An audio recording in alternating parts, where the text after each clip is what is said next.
試合を見させていただいたんですけど、同世代というか、1個井上選手が僕より年上なんですけど、本当に日本の宝。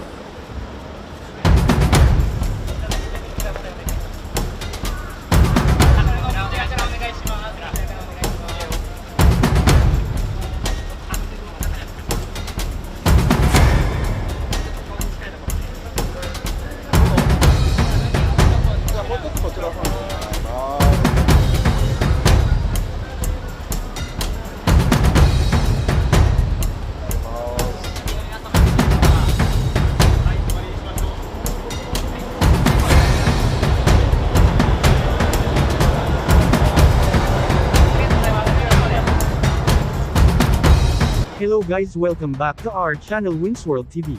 So former 3 World Division Champion Cuadro Alas Angas ng Pinas John Riel Casimero may banat kay current undisputed and 4 World Division Champion Naoya Inoue aka the Japanese Monster. Matapos ginanap ang press conference sa pagitan ni John Riel Casimero kontra Cam Ida ay pinalibutan agad siya ng mga sikat na Japanese media na halos sa kanila ay nagtanong patungkol kay Naoya Inoue. Ayon naman kay Cuadro Alas John Riel Casimero ay gustong-gusto niya pa rin makalaban ang tinaguriang halimaw ng Japan na si Naoya Inoue. Ngunit talagang hindi daw siya pinapalagan nito at halatang umiiwas daw kay Casimero itong si Naoya Inoue. In short, takot, ngunit ganun pa man ay kailangan niya muna paghandaan ang paparating niyang laban ngayong October 2025, kailangan niya ipakita ang magandang performance at talonin si Cam Ida ng isang impresibong panalo by knockout. At kapag nangyari yun ay ang mga tao na ang maghuhusga na itapat na siya kay Naoya Inoue, dagdag pa ni John Riel Casimero ang pinaka-target niya umano ay maging isang 4 World Division Champion.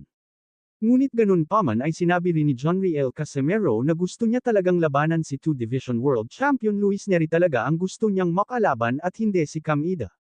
May opinion naman si Casimero sa paparating din na laban ni Naoya Inoue kontra Davis Picasso kung saan ay sinabi ni Casimero na easy fight lamang si Picasso kay Inoue. Mismatch ang mangyayari at wala na namang gaanong manunood sa laban na iyan. Nagisigaw, diyan kasi meron lang yung magkakatalo kay Naoya. Kaya yan, nag-ano ako na, sige nga, labanan natin. Pero gusto natin labanan, pero si Naoya naman, ayaw talaga. Yun nga yung gusto kong sanang labanan ngayon eh. Hindi sana yung hindi sana siya eh. Gusto ko si Naoya na agad. Si Neri. Neri nga agad para matalo. 本当はこの10 Dagdag pa sa ating mga balita, so Japanese promoter Masayuki Ito may ibinunyag para matalo ang ating pambato na si Cuadro Alas John Riel Casimero. Ayon kasi kay Masayuki Ito para daw matalo nila ang dati niyang alaga na si former 3 World Division Champion John Riel Casimero sa bakbakan nila kontra Cam Ida sa susunod na buwan. Ay kailangan daw nilang pagulin itong si John Riel Casimero.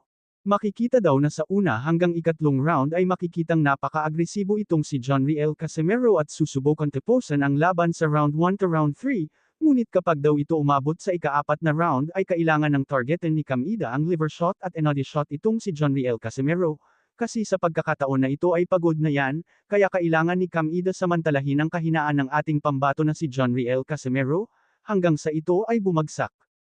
Ano sa tingin nyo guys, magtatagumpay kaya ang masamang plano nila kay John Riel Casimero? Just comment down below.